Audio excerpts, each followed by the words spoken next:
तो एक क्वेश्चन करते हैं, लेट ए एंड बी है ना, ये दो वेक्टर हैं दिए हुए हैं, दोनों वेक्टर्स है ना, पूरी तरह से मालूम है अपने को।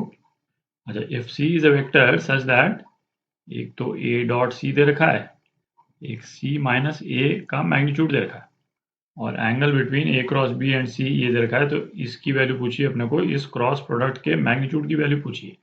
ठीक, तो क्या पूछा है अपने को, ए क्रॉस बी क्रॉस सी का मैग्नीट्यूड।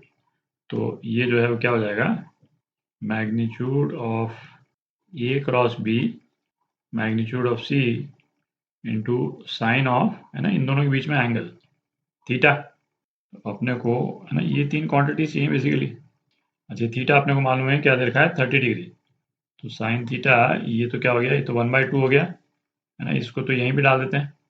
अब ये दोनों मैग्नीट्यूड निकालने हैं अपने को। तो पहले तो अपन ए क्रॉस बी निकालते हैं, है ना, ए भी मालूम है अपने को, बी भी मालूम है। तो आई जे के, फिर वेक्टर ए के कोएफिशिएंट्स 2 1 -2, और वेक्टर बी के कोएफिशिएंट्स 1 1 0।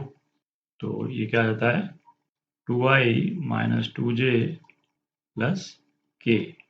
तो magnitude of A cross B, है ना, ये क्या हो गया, √4 + 4 + 1, है ना, 9, 9 का √3। तो एक तो ये आ गया अपने पास। अच्छा, अब क्या मैग्नीट्यूड ऑफ सी निकालना है अपने को। अच्छा, क्योंकि अपने को सी माइनस ए दे रखा है ना, तो जैसा लास्ट वाले वीडियो में अपन ने डिस्कस किया था, क्योंकि ये वाली इन्फॉर्मेशन दे रखी है, तो अपन मैग्नीट्यूड ऑफ सी जो है वो इस वाले फॉर्मूलेशन से निकालेंगे। पिछले वीडियो में अपन ने क्या डिस्कस किया था, 3 फॉर्मूलेशंस हैं जहाँ पे वेक्टर के मैग्नीट्यूड्स आते हैं 3 इक्वेशंस में अलग अलग जगह पे। तो डिपेंडिंग ऑन कि अपने को क्या दे रखा है, उनमें से किसी एक को चूज करते हैं अपन। तो इस वाले केस में इसको चूज करते हैं। तो ये क्या होता है, मैग्नीट्यूड सी का square plus magnitude A square और minus twice C dot A. तो ये क्या हो जाएगा, सी माइनस ए के मैग्नीट्यूड का स्क्वायर, है ना, 2√2 का स्क्वायर। तो 8 is equal to magnitude C square plus magnitude A square. Magnitude A कितना है ना, √9 मतलब 3 का square 9 minus twice C dot A, है ना, सी डॉट ए क्या दे रखा है, मैग्नीट्यूड सी दे रखा है, मैग्नीट्यूड सी। ठीक, तो ये क्या हो गया, magnitude C square minus twice magnitude C plus 1 is equal to 0। ये क्या हो गया, मैग्नीट्यूड सी -1 का स्क्वायर इज इक्वल टू 0। तो मैग्नीट्यूड सी कितना हो गया, 1 हो गया। ठीक, तो अब सारी वैल्यूज आई गई हैं अपने पास में, है ना, ये वैल्यू आ गई, ये वैल्यू आ गई, इसको यहाँ पे डाल देते हैं। तो 3 × 1 × 1/2, तो ये कितना हो जाता है, 3/2, है ना, ये आपका आंसर, ये आपका answer B part.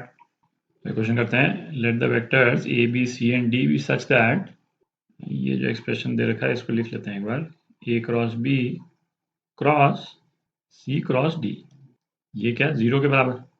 If P1 and P2 are planes determined by the pair of vectors A, B and C, D, मतलब ये दोनों एंड ये दोनों, इन दोनों वेक्टर्स का प्लेन जो है P1 है और इन दोनों वेक्टर्स का प्लेन जो है P2 है।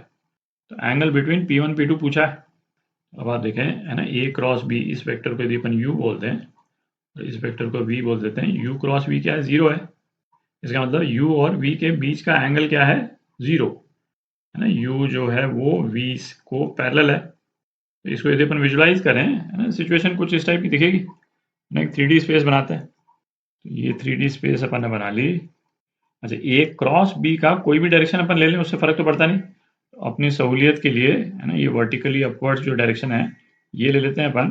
तो यदि ए क्रॉस बी का ये डायरेक्शन है, मैग्नीट्यूड की बात नहीं करें, मैग्नीट्यूड कम ज़्यादा कुछ भी हो सकता है, तो सी क्रॉस बी डी का भी डायरेक्शन यही है, सी क्रॉस डी का भी डायरेक्शन यही है। तो इसका मतलब क्या हुआ, ए और बी जो वेक्टर्स हैं वो ऐसे प्लेन में हैं जो ए क्रॉस बी के परपेंडिकुलर है, मतलब एक्जेक्ट प्लेन।